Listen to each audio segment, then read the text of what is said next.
Hello everyone, welcome back to my YouTube channel Floral Bio Canvas. In today's video, we are going to study about gram staining.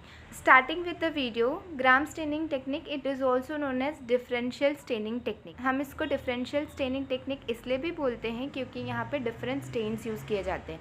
And here the bacteria that we are using, the cells of that bacteria differ on the basis of physical and chemical composition and henceforth they get stained differently और फिर हम last में उनको differentiate कर सकते हैं. Therefore gram staining technique हम bacteria को differentiate करने के लिए यूज़ करते हैं. Here we get two groups of bacteria, that is gram positive and gram negative bacteria on the basis of their cell wall properties. This technique was given by Hans Christian Gram. He developed this method in the year 1884. So this gram staining technique is simply used to differentiate the bacteria based on the properties of their cell wall. Now we will be understanding, before starting we will be understanding that there are two types of bacteria that we will be coming across further. एक है gram positive और एक है gram negative bacteria. Gram negative bacteria I can say. Okay, so how these bacterias differ we will be understanding here. तो आगे हमारे लिए easy हो जाएगा कंसेप्ट समझना. नाउ व्हेन आई से ग्राम पॉजिटिव बैक्टीरिया का जो सेल वॉल रहता है ये बहुत थिक रहता है, ये थिक रहता है, ठीक है. And it is made up of peptidoglycan plus there is teichoic acid which is present in this cell wall. Whereas when we talk about gram negative bacteria, they have very thin cell wall as compared to gram positive bacteria and there is no teichoic acid present in their cell wall.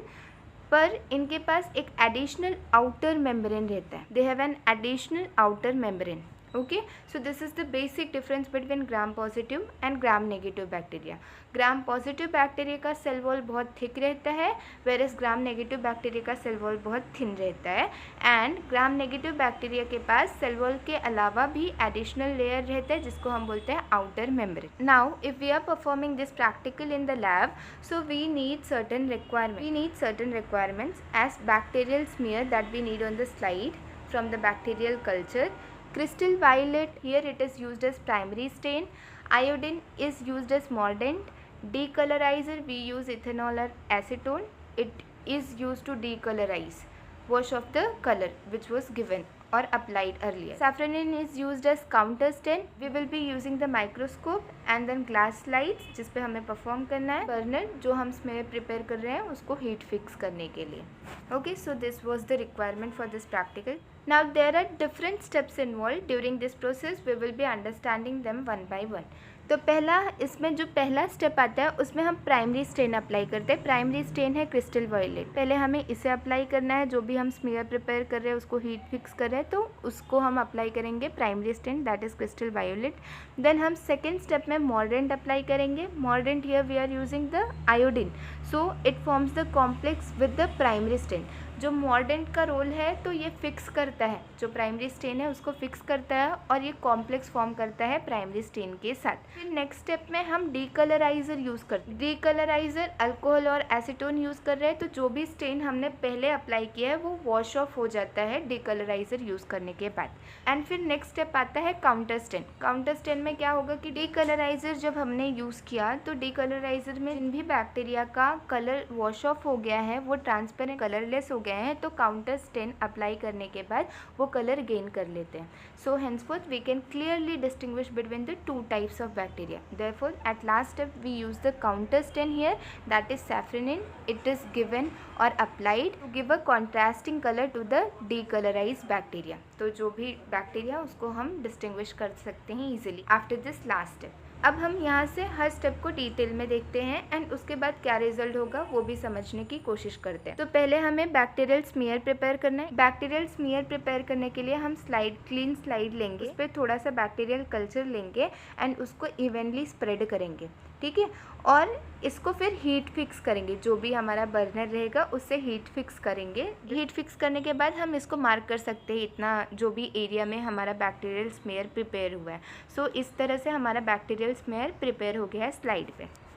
Now after bacterial smear step we have to apply the primary stain. Primary stain है यहाँ पे crystal violet. इसको हमें 1 minute तक रखना है, उसके बाद रिंस कर लेना है। फिर थर्ड स्टेप में हमें मॉर्डेंट अप्लाई करना है। मॉर्डेंट है यहाँ पे आयोडीन, इसको भी 1 मिनट तक रखना है और फिर रिंस कर लेना है। यहाँ पे आयोडीन का रोल क्या है कि वो प्राइमरी स्टेन को फिक्स कर रहा है और प्राइमरी स्टेन के साथ कॉम्प्लेक्स फॉर्म कर रहा है।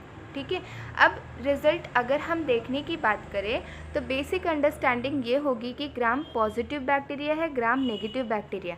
हमने समझा था कि ग्राम पॉजिटिव बैक्टीरिया का सेल वॉल बहुत थिक है, the cell wall of gram positive bacteria is thick, whereas gram negative bacteria का सेल वॉल थिन है as compare to gram positive. ठीक है, तो यहाँ तक के स्टेप में क्या होना चाहिए कि हमने क्रिस्टल वॉयलेट अप्लाई किया तो ये कलर रिटेन कर लेंगे, दोनों ही पर्पल दिखेंगे। फिर नेक्स्ट स्टेप में जब हम डी कलराइजर यूज़ करेंगे और फिर उसको रिंस करेंगे तो यहाँ पे क्या होगा, as this gram positive bacteria it is having thick cell wall, इसका कलर रिटेन रहेगा। जो भी क्रिस्टल वॉयलेट हमने अप्लाई किया था ये रिटेन है, अंदर है, ये वॉश ऑफ नहीं होगा। whereas when we talk about gram negative bacteria, इसका सेल वॉल थिन है और आउटर मेम्ब्रेन है। So because of using decolorizer here the colour gets washed off easily, यहाँ पे वॉश ऑफ हो जाएगा और ये कलरलेस हो जाएगा। ठीक है, ये डीकलराइजर में हमें ये देखने को मिलेगा कि ग्राम नेगेटिव कलरलेस हो गया है, whereas gram positive is purple in colour, यहाँ पे ये डिफरेंस हमें दिखेगा। फिर उसके बाद लास्ट स्टेप में हम काउंटर स्टेन यूज़ करेंगे। काउंटर स्टेन इसलिए यूज़ कर रहे हैं क्योंकि हमें दोनों को डिफ्रेंशिएट करना है। तो एक तो पर्पल है और एक कलरलेस जो हमें नहीं दिख रहा है, तो कलरलेस को हमें कलर देना है तो हम यूज़ करेंगे सैफ्रनिन और 1 मिनट तक उसको रखेंगे, फिर रिंस ऑफ कर देंगे। दोनों बैक्टीरिया को ईजिली डिस्टिंग्विश कर सके, डिफ्रेंशिएट कर सके। तो यहाँ पे होगा ये कि जो ग्राम पॉजिटिव बैक्टीरिया है उसमें क्रिस्टल वॉयलेट बहुत ज़्यादा था, बहुत स्ट्रॉन्ग है, तो वो सैफ्रनिन उसमें हमें दिखेगा नहीं, सैफ्रनिन का रेड कलर उतना डोमिनेंट नहीं दिखेगा। Whereas when we talk about this gram negative bacteria, इसमें कलरलेस है सभी, तो ये रिटेन कर लेंगे। लास्ट में ग्राम नेगेटिव बैक्टीरिया सभी पिंक कलर के अपीयर होंगे। ये स्टेप परफॉर्म करने के बाद अब हम अपनी स्लाइड जब माइक्रोस्कोप के नीचे देखेंगे तो हमें 2 टाइप के बैक्टीरिया दिखेंगे। एक पर्पल कलर का जो ग्राम पॉजिटिव है, दूसरा जो हमें पिंक कलर का दिखेगा वो ग्राम नेगेटिव बैक्टीरिया है। Now we will be understanding this with the help of diagram. यहाँ पे जो हमारा स्लाइड है जिस पे बैक्टीरियल स्मीयर हमने प्रिपेयर किया था उसको हम प्राइमरी स्टेन करेंगे क्रिस्टल वॉयलेट से स्टेन करेंगे। इसके बाद जो हमारे बैक्टीरिया रहेंगे वो पर्पल ही दिखेंगे हमें। सेकेंड स्टेप वॉज कि हम मॉर्डेंट यूज़ कर रहे थे आयोडीन का रोल था कि वो प्राइमरी स्टेन को फिक्स करता है एंड प्राइमरी स्टेन के साथ कॉम्प्लेक्स फॉर्म करता है। क्रिस्टल वॉयलेट जो है उसके साथ कॉम्प्लेक्स फॉर्म करेगा। फिर हम थर्ड स्टेप में डीकलराइजर यूज़ कर रहे हैं। डीकलराइजर क्या करेगा, स्टेन को वॉश ऑफ करेगा। यहाँ पे जो बैक्टीरिया का अगर हम सेल वॉल की बात करें, पॉजिटिव का सेल वॉल थिक होता है, वेरस ग्राम नेगेटिव बैक्टीरिया जो है उनका सेल वॉल थिन होता है और उसके पास एक एडिशनल आउटर मेम्ब्रेन रहता है। तो जो पॉजिटिव है, जो ग्राम पॉजिटिव बैक्टीरिया है उसका सेल वॉल थिक है तो वो स्टेन को रिटेन कर लिया, क्रिस्टल वॉयलेट उसके अंदर है। वेरस ग्राम नेगेटिव बैक्टीरिया उसका सेल वॉल थिन है तो वो रिटेन नहीं कर पाए, ये वॉश ऑफ हो गया। थर्ड स्टेप में जब हम स्लाइड वॉश कर लेंगे तो ग्राम पॉजिटिव बैक्टीरिया पर्पल ही रहेगा, वेरस ग्राम नेगेटिव ट्रांसपेरेंट या कलरलेस हो चुका है क्योंकि इसका स्टेन वॉश ऑफ हो गया है। पर हमें दोनों बैक्टीरिया को डिफ्रेंशिएट करना है, इसलिए हम काउंटर स्टेन अप्लाई करेंगे। काउंटर स्टेन हमने सैफ्रनिन यूज़ किया है, तो सैफ्रनिन एज ग्राम पॉजिटिव में क्या होगा, इसका स्ट्रॉन्ग स्टेन है यहाँ पे क्रिस्टल वॉयलेट, तो उतना डोमिनेंट यहाँ पे हमें सैफ्रनिन नहीं दिखेगा। वेरस जो हमारा ग्राम नेगेटिव कलरलेस हुआ है वो इजीली रिटेन कर लेगा ये सैफ्रनिन एंड वो पिंक कलर का अपीयर होगा। इसीलिए at last step we can easily distinguish between gram positive that is purple in colour versus gram negative which is pink in colour after the counter stain application. So this was the diagrammatic explanation. And at last in the result I have mentioned the same कि gram positive bacteria वो primary stain crystal violet retain कर लेते हैं, हमें वो microscope के नीचे purple colour के दिखते हैं। और जो ग्राम पॉजिटिव बैक्टीरिया का सेल वॉल है ये थिक है जो कि पेप्टाइडोग्लाइकेन के लेयर से बना हुआ है। ठीक है, so these are the examples of gram positive bacteria. तो जो हमारा ग्राम नेगेटिव बैक्टीरिया है वो प्राइमरी स्टेन को लूज कर देता है after the application of decolorizer and ये काउंटर स्टेन जो फिर हम अप्लाई करते हैं उसकी वजह से ये पिंक कलर का अपीयर होता है। एंड इसके सेल वॉल के बारे में बात करें तो it is having a thin cell wall as compare to gram positive bacteria, पर इसके पास एक एडिशनल आउटर मेम्ब्रेन है। So this was the basic difference between the gram positive and gram negative bacteria, and these are the examples of gram negative bacteria. So we studied about what is this technique all about, what are the materials we are using, and what are the steps how to perform this experiment, and what are the results we are getting at the end of the experiment. Hope so this video is helpful to you. Please hit the like button and subscribe to my channel for more new videos. Thank you.